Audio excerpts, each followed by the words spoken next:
Bom, pessoal, vamos lá. Depois de eu ter pegado bastante pesado nos últimos vídeos, acho que pegando as partes mais delicadas, vou fazer um vídeo, acho que vai ficar bem curto e é bem tranquilo o tema desse vídeo. Aparentemente eu vou estar mudando de assunto. A gente não esgotou ainda a questão da magnitude do valor, de como o valor ele realmente permite a gente quantificar os preços. Mas, enfim, eu preciso dessas questões aqui que eu vou trazer no vídeo de hoje para conseguir retomar essa questão. Bom, então vamos lá, pensando as duas fases da jornada de trabalho. Então, há uma divisão que é invisível, né, no dia a dia, mas há uma divisão na jornada de trabalho. Há um tempo de trabalho, uma fase da jornada de trabalho, que é a fase do trabalho necessário. Ou seja, são aquelas horas de trabalho que o trabalhador precisa para reproduzir a sua força de trabalho. Ou seja, lembra que eu enfatizei bastante essa ideia nos vídeos anteriores. No capitalismo, a gente produz mercadorias para ir para o mercado e trocar essas mercadorias. Então, aqui é uma ideia relativa. É o tanto de mercadoria que o trabalhador vai produzir equivalente àquilo que ele vai receber. Então, não é que ele vai receber essas mercadorias, ele vai essas mercadorias, encarnada nessas mercadorias, o valor que vai ser transferido para ele na forma de salário. E a outra fração da jornada de trabalho, outra parte da jornada de trabalho, são das horas não pagas ao trabalhador. Então, é aquilo que o Marx vai chamar de trabalho excedente. Então, imaginando um exemplo, uma jornada de 8 horas de trabalho. Imaginando então e supondo que metade da jornada de trabalho o trabalhador produz o equivalente ao seu salário, então metade da jornada de trabalho é de trabalho necessário, e a outra metade da jornada de trabalho será de trabalho excedente. Então será aquelas horas que o trabalhador vai estar produzindo mais valor. Então, agora vamos pensar na produção do mais valor, trazendo algumas categorias novas. Então, falando aqui de capital constante e capital variável. O capital constante, como Marx vai definir lá no livro 1, é a parte do capital. Então, imagina, o capitalista tem R$100 para investir. Ele vai investir, sei lá, 60 em capital constante.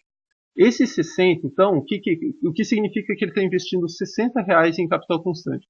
Significa que ele está comprando matérias-primas, materiais auxiliares, meios de trabalho, máquinas, enfim, ferramentas. O que é esse capital constante? O capital constante é trabalho pretérito, ou é trabalho morto. Por exemplo, uma máquina. Uma máquina já foi uma mercadoria que o capitalista foi lá e comprou. Então, todo o processo que a gente está analisando aqui, que a gente vai analisar aqui daqui para frente, aconteceu a mesma coisa com o capital constante. Mas agora, esse capital constante, ele aparece como trabalho pretérito, como trabalho morto. Essa fatia do capital, ela não vai mais gerar mais valor, porque o mais valor já foi encarnado nela. Então, o valor do capital constante, ele simplesmente vai ser transferido para a mercadoria que vai ser produzida por meio do trabalho.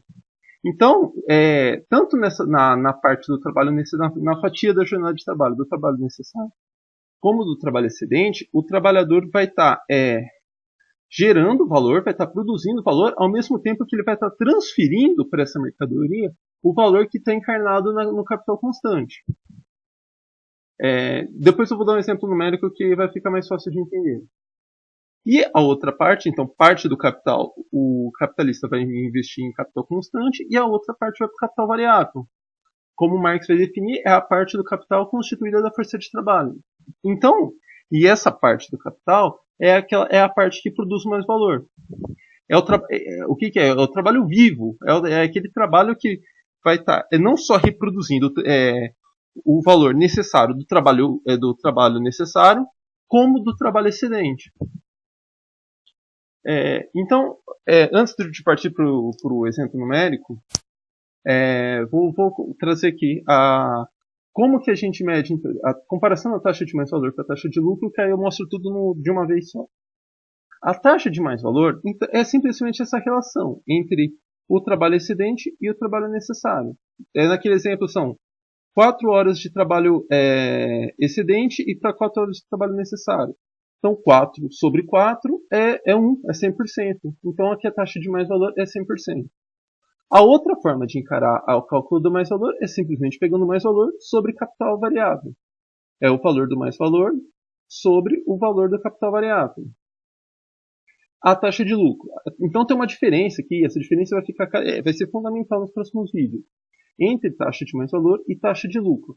A taxa de lucro é o mais-valor sobre o capital total que é investido. Então é a soma do capital variável mais o capital constante.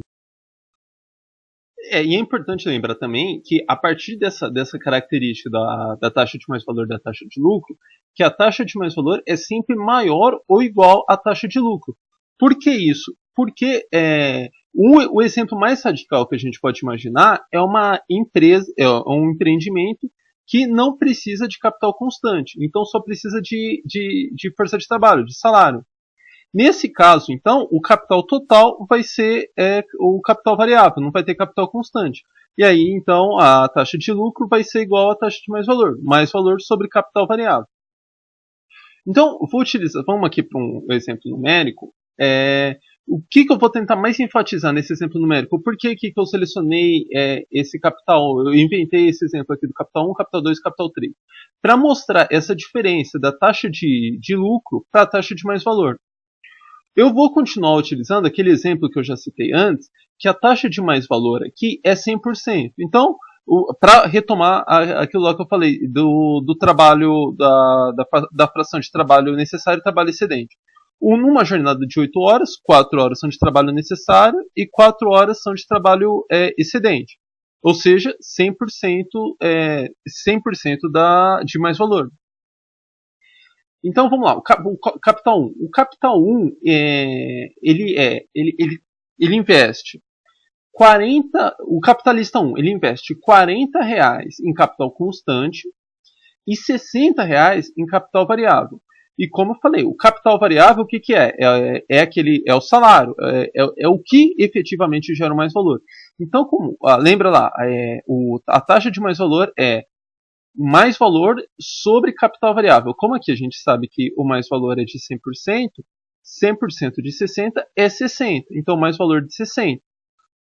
O valor total, então, que vai ser encarnado nas mercadorias produzidas pelo capitalista 1 é 40 de capital constante, mais 40 de capital variável, mais 40 de mais valor.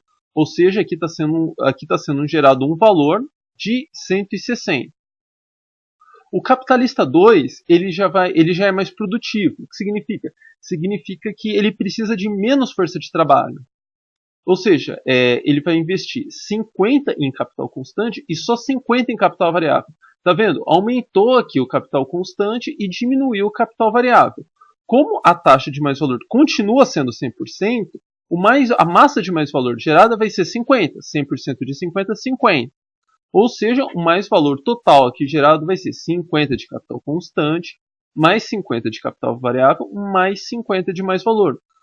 O valor total gerado 150, enquanto que do capital 1 era um valor de 160. Eu devia ter colocado aqui embaixo essa massa de o valor total, enfim, mas aqui no primeiro então é 160 e no capital 2 150. O capital 3 então continua com a taxa de mais valor 100. Então, como ele é um capital ainda mais produtivo, o capitalista 3 ele vai investir 60 em capital constante e apenas 40 em capital variável. Ou seja, a taxa de mais valor 100%, 100% de 40 a 40. Então, o mais valor aqui vai ser de 40. Portanto, o valor total vai ser 60 de capital constante, mais 40 de capital variável, mais 40 de mais valor. Que dá o valor total aqui, 140. O que esse exemplo mostra, então? Ele mostra uma coisa que aparentemente é absurda. Aqui, até agora, eu estou supondo então que as mercadorias sejam vendidas pelos valores dela. A primeira mercadoria tem encarnado nela um valor de 160. Porque lembra aqui, é sempre 60, o mais valor aqui é 160. Ou seja, o capital menos produtivo gera um mais valor maior, porque ele precisa de mais capital variável, e, portanto, se as mercadorias fossem vendidas pelos preços dela, o capital 1, o menos produtivo, seria o mais lucrativo, porque a taxa de lucro dele é a mais valor sobre o capital total é 100, 40 de capital constante mais 60 de capital variável, portanto, 60 sobre 100 é 60%, 0,6 é 60%. Enquanto que o capital 3, ele gera um mais valor de 40, 40 sobre 100, 60 de capital constante mais 40 de capital variável, ele tem uma taxa de lucro de apenas 40%. Isso aqui supondo que as mercadorias fossem vendidas pelos valores delas. O que eu vou mostrar no próximo vídeo que não acontece. Então, enquanto isso, eu vou encerrar aqui, mas veja que a gente está encerrando aqui com um problema. Então, qual é o mecanismo que permite que aquele capitalista que gera o maior mais valor, que é o capitalista 1, que é o capitalista menos produtivo, não se aproprie desse mais valor, enquanto que o capitalista 3, o mais produtivo, 60 de capital constante, vai poder se apropriar do mais valor gerado pelo capitalista 1. Bom, então é isso. Nos vemos no próximo vídeo.